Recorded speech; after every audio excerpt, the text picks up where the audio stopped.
ये वही तलवार है ना? जब सलजान के बाप ने बगावत की थी तो इसे आपने उसको सजा देने के लिए इस्तेमाल किया था।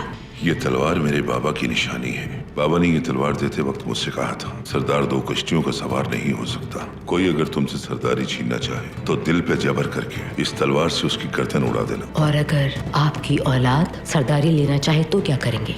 कबीले के अमन और सुकून की खातिर ये तल्ख खून भी पीना पड़ेगा मुझे, इसलिए कि ऐसा करके मैं कई जिंदगियों को बचाऊंगा।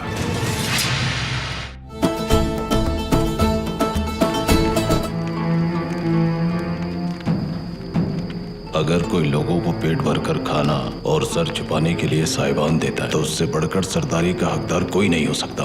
कुर्तुगुलू के चमचे हैं दोनों। चरवाहों को भी वर्गलाकर अपने साथ मिला लिया है इन्होंने। रुक जाओ, बहुत चलती है क्या? तुमने तो कहा था ना कि एक दाना भी नहीं खाऊंगा।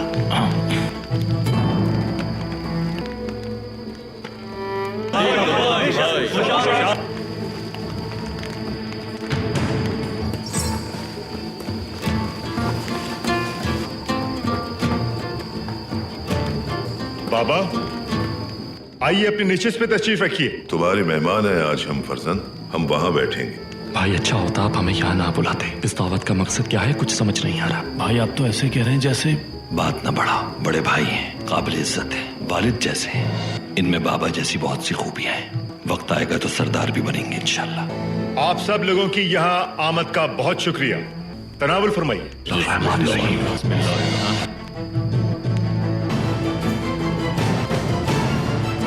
बाबा की फिक्र मत करो गुंदरुक, उनके लिए आसान नहीं है ये सब। सालों कबीले की सरदारी की है उन्होंने। आप एक लुकमा तो खा ले मेरे सरदार। भाइयों, सिपाहियों, चरवाहों और कबीले के मोअज़्ज़ज़ीन, अल्लाह का शुक्र है कि हमें पड़ाव के लिए ये जमीन नसीब हुई।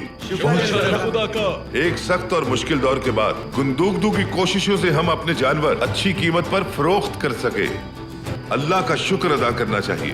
मैंने बाहैसियत सरदार एक अरसे तक अपने इस कबीले को संभाला है, नाकामियां भी देखी और भरपूर कामयाब दिन भी देखे। अपनी बढ़ती उम्र को देखते हुए मैं ये सोचने पर आमादा हुआ हूँ कि कबीले को एक नए सरदार की जरूरत है। मैंने फैसला किया है कि अगले 2 दिनों में होने वाले जिरगे में इंतखाब किया जाएगा नए सरदार का। अगर सरदारी के लिए कोई अपने आप को अहल समझता है तो आगे आए, उसके नाम पे गौर किया जाएगा। बाबा आखिर करना क्या चाह रहे हैं चाचा? जब एक बिखरा बैल तुम्हारी जानिब बढ़ता है तो तुम्हारे पास 2 रास्ते होते हैं, या तो तुम उसका सामना करो या फिर भाग जाओ। अल्लाह ने चाहा तो तख्त कायम रहेगा।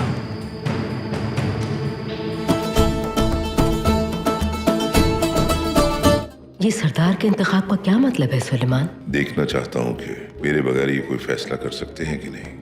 इस फैसले से उनके दिल का कीना निकल के सामने आ जाएगा। सरदारी को आसान समझते हैं और इसीलिए उन्हें खुली इजाजत दी है मैंने। अब देखते हैं किसमें इतनी ताकत और ज़हानत। आप यकीनन बेहतर जानते हैं सुलेमान।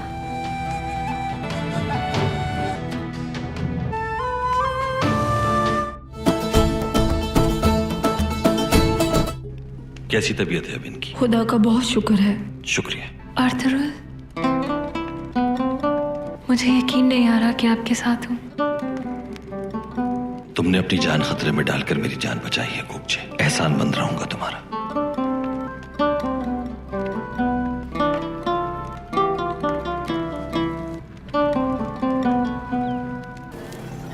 अगर मेरी बहन की हालत के बारे में किसी को पता चला, तुम अच्छी तरह जानती हो कि इसका अंजाम क्या होगा। आर्थरुल साहब अंदर है। मुझे खुशी हुई कि आपने मेरी बहन की अयादत के लिए वक्त निकाला। मैंने वो किया जो इंसानियत का तकाजा है। काश कि आप जान सकते ये बात कि कौन आपसे सच्चा प्यार करता है और कौन नहीं। अर्थरुल भाई, सलजान प्यार जानने का नहीं, महसूस करने का नाम है, और मैं महसूस कर चुका हूँ कि कौन प्यार करता है मुझसे। चलता हूँ, खुदा हाफिज।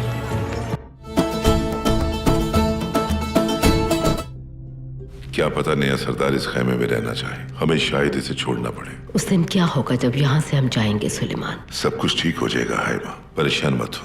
मैंने दुरुस्त फैसला किया है ना। आपने कभी कोई गलत फैसला किया है सुलेमान? खाना शुरू करें। हाजिर हो सकता हूँ बाबा? आ जाओ फरजंद, बैठो।